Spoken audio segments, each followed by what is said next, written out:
Hello everyone, my name is Harleen and I'm a PhD student in UC Davis's Sociocultural Anthropology department.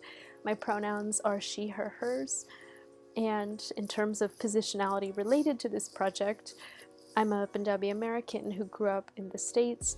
My mother and father are both immigrants from the northwestern state of Punjab in India. So this project actually started out with the intention of focusing on Punjabi immigrant agricultural workers. There's a long-standing history of Punjabi farmers here in the US as some of the early immigrants to California. However, as this project progressed, that focus shifted towards looking at Punjabi immigrant meatpackers in the Central Valley. I'll get into that in a bit, but I'd also like to provide a little bit of information about my community partner.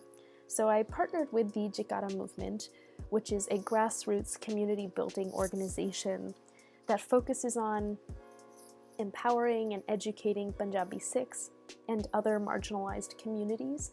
I specifically worked quite a bit with Mandeep Singh, who's a community organizer for Jikara. I also had a wonderful faculty mentor, Nicole Ranganath, who helped me think about this project and the direction it was going in. And after initial conversations with both Mandeep and Nicole, they mentioned potentially thinking about the meatpacking industry and sort of the workplace issues going on within that industry in the Central Valley. So I hadn't realized that so many Punjabi immigrants were employed in meatpacking, but it turns out that a lot of these massive industrial meatpacking plants are tucked away in California's Central Valley and largely employed by communities of color and rural Americans. And Punjabi immigrants are a major employee group of those plants. So during the chaos and lockdowns of COVID-19, these meatpacking plants were extremely hazardous because of the close proximity of the workers and also the fact that they were deemed essential. So we actually shifted the project to think about the stories of Punjabi meatpackers. The second element of this project that I hoped to express those stories through was using a digital lens or a digital medium to express stories and community insights into meatpacking. So I ended up using video as that lens, but that kind of came along a bit after. One obstacle that I faced in this project was not really realizing how reluctant employees would be to tell their stories in fear of facing retaliation from their employers or from sharing something about COVID situations or COVID conditions within the workplace.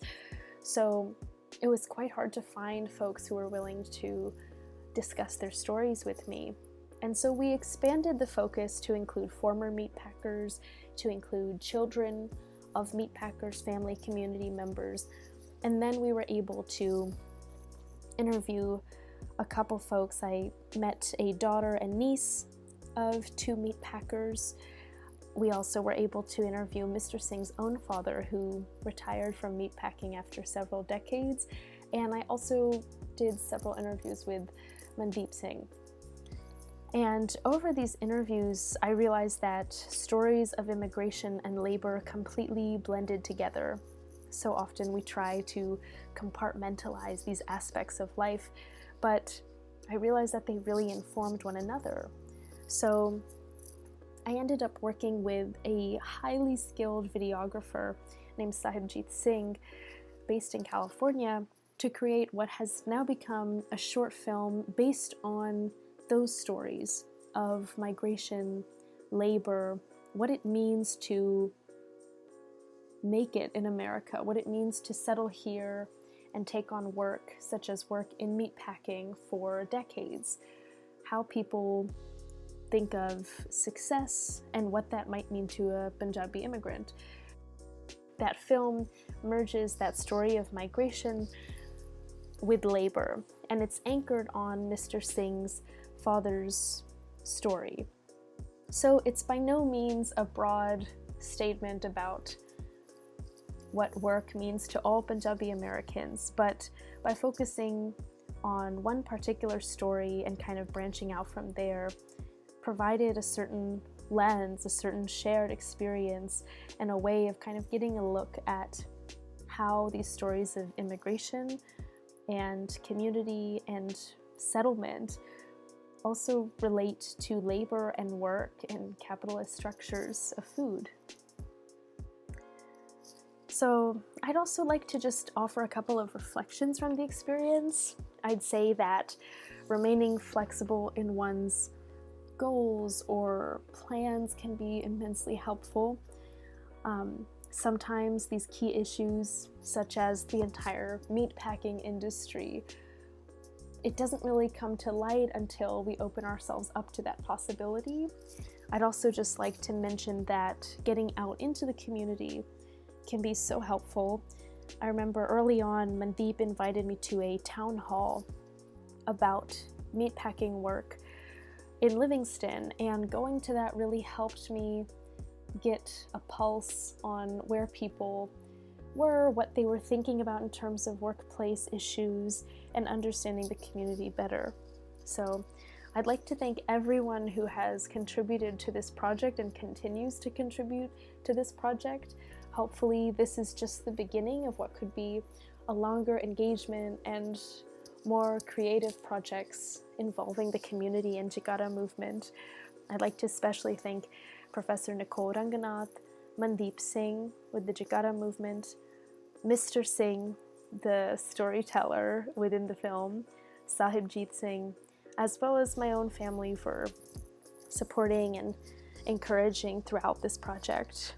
So if you'd like to take a look at the work that Jagara movement is doing or get involved with their efforts, I would highly recommend checking out their website at www.jakara.org, or give them a follow on Instagram at Jagara Movement.